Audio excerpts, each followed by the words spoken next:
Olá, gente! Hoje iremos conversar um pouco, partilhar sobre uma temática que também se desenvolve na prática, algo muito importante para mim, acredito que para o mundo mesmo, para continuarmos a ter perspectivas. Eu acho que é uma das grandes frentes que nos dão a capacidade de um olhar com esperança para a humanidade, no hoje da nossa história, mas também na perspectiva de horizonte. Então a temática do vídeo hoje é o diálogo ecumênico e interreligioso, parte 1.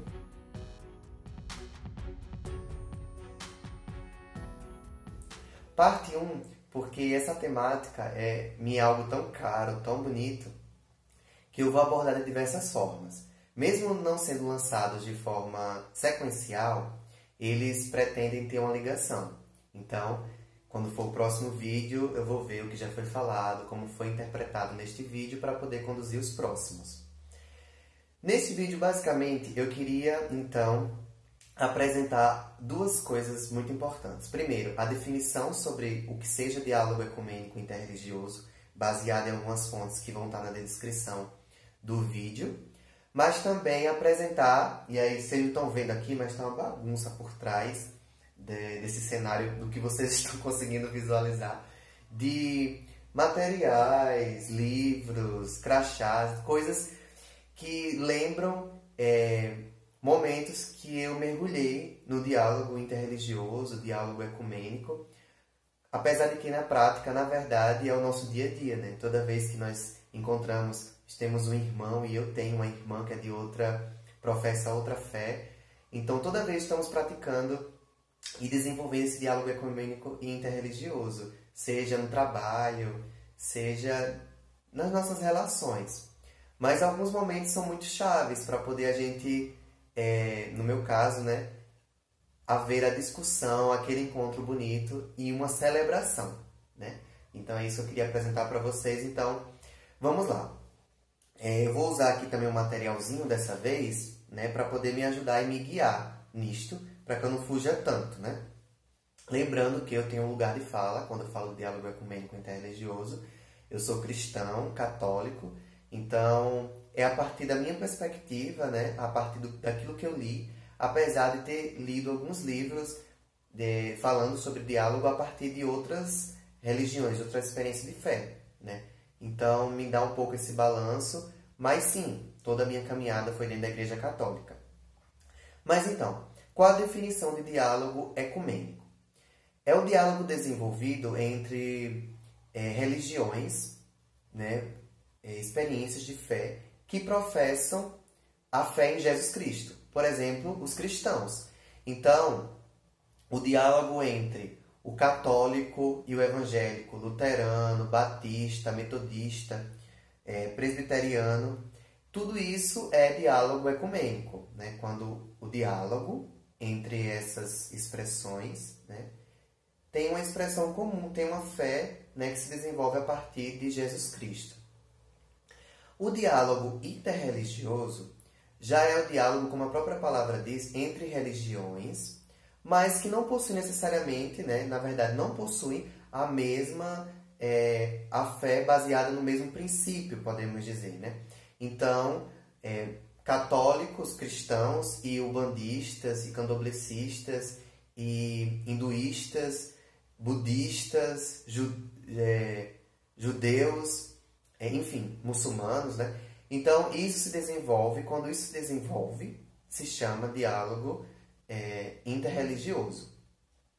Só que às vezes, e não é difícil encontrar, né, exemplos também na nossa sociedade do que nós podemos chamar de atitudes de não diálogo ou ainda atitudes de falso diálogo, ou pelo menos um diálogo que não possui, que são tomadas, atitudes que são tomadas em nome de um diálogo. E aí podemos citar alguns exemplos, né? Pode aparecer aqui, eu acho que vai aparecer por aqui algumas imagens. Nós vemos uma realidade no Brasil de muitas atitudes, na verdade no Brasil e no mundo, de não diálogo ou pelo menos de falta de tolerância, né? De intolerância mesmo religiosa, né? Quando, por exemplo, e aí existem religiões, né, como por exemplo de matriz africana, que ainda traz consigo, né, além de ser diversa, né, traz consigo os preconceitos, os julgamentos que ganham força para além da ordem religiosa, podemos dizer. Então, às vezes a gente vê, né, nos jornais, nas revistas, ou a gente conhece pessoas que foram agredidas de alguma forma por conta da sua crença religiosa, né, terreiros, algumas expressões também que são, às vezes estão na nossa rotina, porque nós também somos agentes, que se a gente não se curva a aprender e reconhece que a gente vem com alguns preconceitos, com alguns julgamentos, então a gente vai ser difícil avançar. Quando, por exemplo, a gente diz chuta que é macumba, né? Enfim, existem várias formas que a gente pode encontrar, mas basicamente eu queria definir, então acho que agora a gente já aprendeu, né? Diálogo interreligioso e diálogo ecumênico entre os cristãos, interreligioso, nessa diversidade de religiões que nós temos. Na perspectiva ainda da igreja, tem um marco muito importante que inclusive eu acho que vai ser uma novidade para muitos de vocês, não sei se vocês conhecem, mas é a partir do Concílio Vaticano II, em 1965, na declaração, não sei se eu vou ler bem o nome, acho que é em latim, Nostra Aetate, que a visão, ou pelo menos a apresentação oficial da visão da igreja sobre as outras religiões, tem uma mudança radical na sua posição. Que, por um lado, a igreja, o que é que acontece, né? Só para poder a gente... É um marco muito importante, apesar de outros cristãos, católicos, mesmo antes de 1965, a exemplo de São Francisco, trazem algumas luzes e alguns exemplos. Neste ano de 2019, nós celebramos o encontro de Francisco de Assis e o Sultão, em 800 anos. Então, nós temos luzes e apontamentos, né? Pessoas que viveram, de certa forma, esse diálogo já com a vida. Mas o documento traz duas coisas muito importantes, né? Por um lado, ele reconhece a validade e a importância das experiências religiosas existentes em outras religiões, como expressão legítima da manifestação de Deus. E aí eu vou ler uma passagem que eu acho muito importante.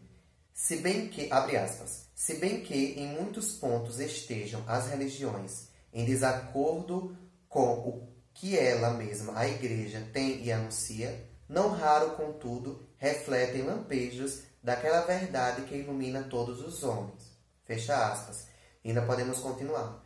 A Igreja Católica nada rejeita do que há de verdadeiro e santo nestas religiões.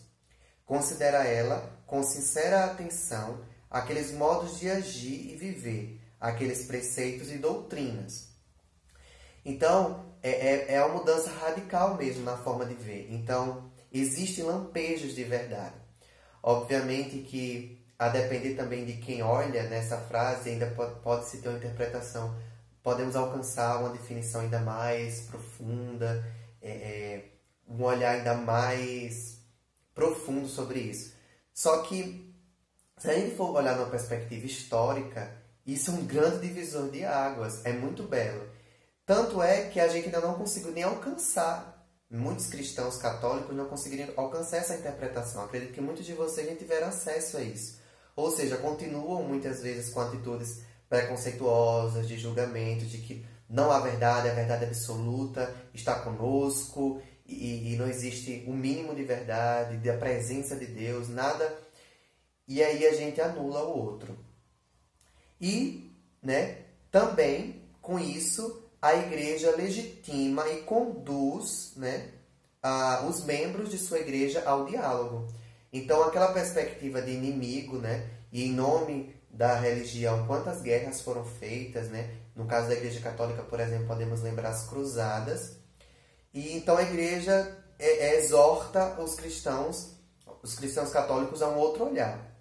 E abre aspas, exorta por isso seus filhos a que com prudência e amor, através do diálogo e da colaboração com os seguidores de outras religiões, testemunhando sempre a fé e vida cristãs, reconheçam, mantenham e desenvolvam os bens espirituais e morais, como também os valores socioculturais que entre eles se encontram.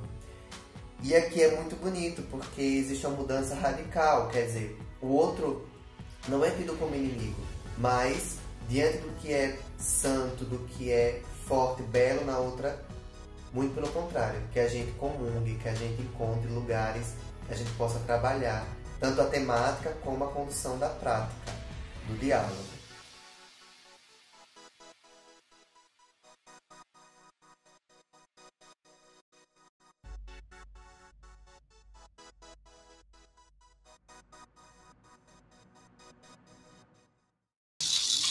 Pedir permissão à Mãe Natureza, pedir permissão aos rios, pedir permissão aos mestres da Jurema e do Anticá, pedir permissão aos encantados, pedir permissão à água, pedir permissão a todos os encantos e encantados de luz.